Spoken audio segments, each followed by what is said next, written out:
একটা নাটক সাজানোর উদ্দেশ্যে আমাকে বাড়ি থেকে তুলে নিয়ে যায়।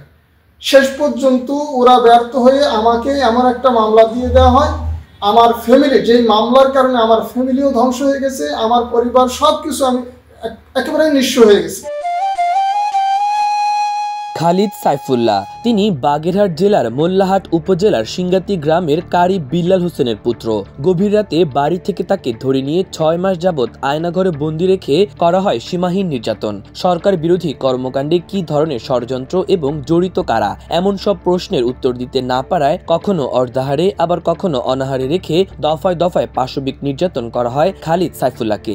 অকথ্য নির্যাতনের পর কোনো অপরাধের প্রমাণ না পেলেও এরপর রাখা হয় কারাগারে। গভীর রাত্রে প্রায় 12টা বাজে তখন হঠাৎ করে একদল লোক, প্রায় 25 থেকে 30 জন লোক আমার বাড়িতে আসে। বাড়িতে আসার পরে আমার ঘরের নক করার পরে আমি দরজা খুলে দিই। আমার নাম জিজ্ঞাসা করার পরে আমার ঘরের ভিতরে তল্লাশি করে, তল্লাশির নামে আমার লাগেজের, আমার পাসপোর্ট, কাগজপাতি, ওষুধপত্র এবং আমি বাইরে থেকে যে কাগজপাতিগুলো নিয়ে আসছি বিদেশের আইওএন সংস্থা, তার মাধ্যমে আমি দেশে আসি। সেই কাগজপাতি সহ আমার অর্থকড়ি যা কিছু ছিল সব কিছু নিয়ে ওরা আমাকে বাড়ি থেকে বের হয়ে যায় আমার প্রতিবেশীদের সামনে। আমার প্রতিবেশীরা বাধা দিলে তাদেরকে হুমকি দেয় এবং তাদেরকেও তুলে আনতে যায় এবং তাদেরকে এক পর্যায়ে তারা ভয়ে পালিয়ে যায় এবং আমাকে তুলে নিয়ে গাড়িতে উঠায়। গাড়িতে উঠানোর পরে এই পর্যন্ত জং টুপি 4 পাত্তা করে, প্রথমে 1 পাত্তা পরায়, তারপরে আবার চোখ বাঁধে, তারপরে আবার চোখ বাঁধে, এইভাবে 4 পাত্তা জং টুপি পরে আমাকে অজ্ঞাত স্থানে নিয়ে যায়। অজ্ঞাত স্থানে নিয়ে যাওয়ার পরে ওখানে অমানবিক টর্চারিং করতে থাকে আমাকে এবং মিথ্যা স্বীকারোক্তি আদায়ের নামে আমার উপরে অমানবিক টর্চারিং করা শুরু করে। আমি যখন তাদের শিখানো, তাদের বলে দেওয়া কথার মাধ্যমে আমি স্বীকার না করি এবং আমি স্বীকারোক্তি না দিই, তখন আমার উপরে অমানবিক নির্যাতন এবং নিপীড়ন চলতে থাকে। দীর্ঘ 3 বছর 9 মাস কারাভোগের পর জামিনে মুক্তি পেলেও তার অব্যাহতি পাওয়ার আশা ছিল ঘোর অন্ধকারাচ্ছন্ন। এরপর গত 5 আগস্ট 2024 গণ অভ্যুত্থানের ফলে সরকার পতন হলে আশার আলো দেখছেন তিনি, কিন্তু এখনও টানছেন মিথ্যা মামলার ঘানি। ওই ঘটনার বিচার দাবি এবং মিথ্যা মামলা হতে অব্যাহতি পেতে সংশ্লিষ্ট কর্তৃপক্ষের হস্তক্ষেপ কামনা করছেন খালিদ সাইফুল্লাহ। আমার উপর যে অকথ্য নির্যাতন, নিপীড়ন চালানো হয়েছে বিনা অপরাধে, বিনা কারণে, একটা নাটক সাজানোর উদ্দেশ্যে আমাকে বাড়ি থেকে তুলে নিয়ে যায়। শেষ পর্যন্ত ওরা ব্যর্থ হয়ে আমাকে এমন একটা মামলা দিয়ে দেওয়া হয়। আমার ফ্যামিলি, যেই মামলার কারণে আমার ফ্যামিলিও ধ্বংস হয়ে গেছে, আমার পরিবার সব কিছু আমি একেবারে নিঃস্ব হয়ে গেছি। আমি রাষ্ট্রের কাছে আকুল আবেদন জানাই যে আমার উপর যে টর্চারিংগুলো করা হয়েছে, নির্যাতনগুলো করা হয়েছে, এই নির্যাতনের সুস্থ একটা তদন্তের মাধ্যমে বিচার করে দৃষ্টান্তমূলক একটা শাস্তি দিয়ে দেশের জনগণকে স্বস্তিবোধ ফিরে আনার জন্য আমি আকুল আবেদন জানাচ্ছি। সীমাহীন নির্যাতনের শিকার খালিদ সাইফুল্লাহ আমার দেশ প্রতিবেদককে বলেন, একটি কোম্পানির মাধ্যমে প্রথমে কিছুদিন ওমান এবং পরে ইয়েমেনে ছিলাম। অসুস্থতার কারণে 2018 সালের 28 সেপ্টেম্বর বাড়িতে ফিরে আসি। এর 5 দিন পর 3 অক্টোবর রাতে বাড়িতে ঘুমিয়েছিলাম। এমতো অবস্থায় রাত 11টা হতে 12টার মধ্যে ডিজিএফআই এর সদস্যরা আমাকে ডেকে তুলে। তখন আমার ও আমার পরিবারের কারো কোনো কথা কর্ণপাত না করে গাড়িতে তুলে হ্যান্ডকাপ পরিয়ে চোখ বেঁধে নিয়ে যায়। দীর্ঘ সময় গাড়ি চলার পর কোনো এক ফেরিঘাটে পৌঁছে, যা তাদের কথোপকথনে বুঝতে পারি। ফেরি পার হয়ে আবারও চলতে থাকে গাড়ি। এরপর কোনো এক ভবনের সিঁড়ি দিয়ে উপরে ওঠায়, আবার নামায়। এরপর একটি কক্ষে নিয়ে আমাকে জিজ্ঞেস করে সরকারের বিরুদ্ধে কি কি ষড়যন্ত্র করেছি এবং আমার সাথে জড়িত কারা। আমি কোনো ষড়যন্ত্র করি নাই এবং আমার জানা মতে কেউ জড়িত নাই বলা মাত্রই সীমাহীন মারপিট শুরু করে। এরপর আমি অচেতন হয়ে পড়ি। হুঁশ ফিরলেই আবারও একই প্রশ্ন করে, আমিও একই উত্তর দিলে তারা আরো বেশি বেপরোয়া হয়ে ওঠে। ওই দীর্ঘ সময়ও চোখের বাঁধন পর্যন্ত খোলেনি, কিছু খেতেও দেয়নি। এরপর একটি চেয়ারে বসিয়ে হেলমেট পরিয়ে একজন বলে সুইচ দিতে।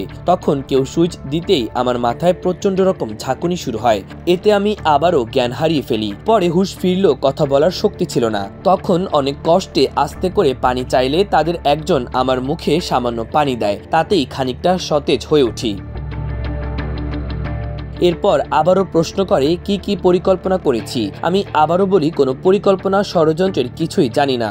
আমি অত্যন্ত স্বাভাবিক ও দরিদ্র পরিবারের লোক এবং আমার সম্পর্কে খোঁজখবর নেওয়ার অনুরোধ করি। এরপর তারা আমাকে হ্যান্ডকাপ পরা অবস্থায় 2 হাত উপরে বেঁধে ঝুলিয়ে প্রথমে পেটায়, এরপর আমার পেটের ডানে ও বামে লম্বা করে ফেড়ে দেয়। এরপর ঝাল বা লবণ ওই জখমি স্থানে লাগিয়ে দেয়। তখন ভীষণভাবে জ্বালাপোড়া করে।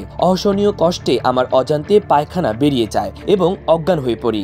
এরপর আয়নাঘরে রেখে কখনো অর্ধাহারে আবার কখনো অনাহারে রেখে প্রতিনিয়ত নির্যাতন করে। এভাবেই কেটে যায় 6 মাস। 6 মাস পর্যন্ত টর্চারিং করে। আমাকে হেলমেট পরিয়ে বিদ্যুৎ শর্ট দিয়ে আমার মাথার ব্রেনকে একেবারে অকেজ করে ফেলে, আমার স্মৃতিশক্তি হারিয়ে ফেলে। আমি একটা দেওয়ালে তারিখ লেখার কারণে আমার এই 2 আঙ্গুলের নখগুলো উপড়ে ফেলে। এইভাবে আমাকে 6 মাস পর্যন্ত অমানবিক টর্চারিং নির্যাতন করা হয়। নির্যাতন করে শেষ পর্যন্ত ওরা আমাকে স্বীকারোক্তি আদায় করতে না পেরে, আমার থেকে কোনো কিছু নিতে না পেরে শেষ পর্যন্ত আমাকে ভয়ঙ্কর একটা মামলা দিয়ে, সন্ত্রাস বিরোধী ধারায় মামলা দিয়ে আমাকে জেলে ঢুকাই দেয়। এই জেলে নিয়েও আমাকে ক্ষান্ত করে নাই, আমাকে আইনি সহায়তা দেওয়া হয় নাই।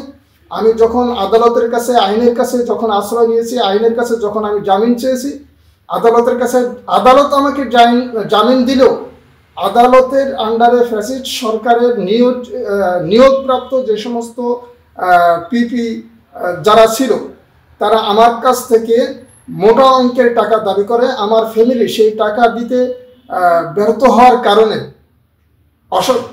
সক্ষমতা না থাকার কারণে ওরা আমার জামিনকে 3 বার ওরা বাতিল করে দেয়।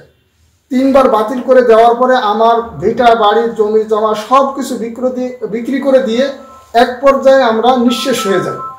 নিঃশেষ হয়ে যাওয়ার পরে শেষ পর্যন্ত আমি সুপ্রিম কোর্টের কাছে আকুল আবেদন করি যে আমার জামিনগুলোকে বাতিল করে দিয়ে আমাকে পুনরায় আমাকে জামিন দেওয়া হোক। শেষ পর্যন্ত সুপ্রিম কোর্ট আমার জামিনকে বাতিল করে দেয়। আমি পুনরায় আবার জামিন চাই অন্য হাইকোর্টের মাধ্যমে।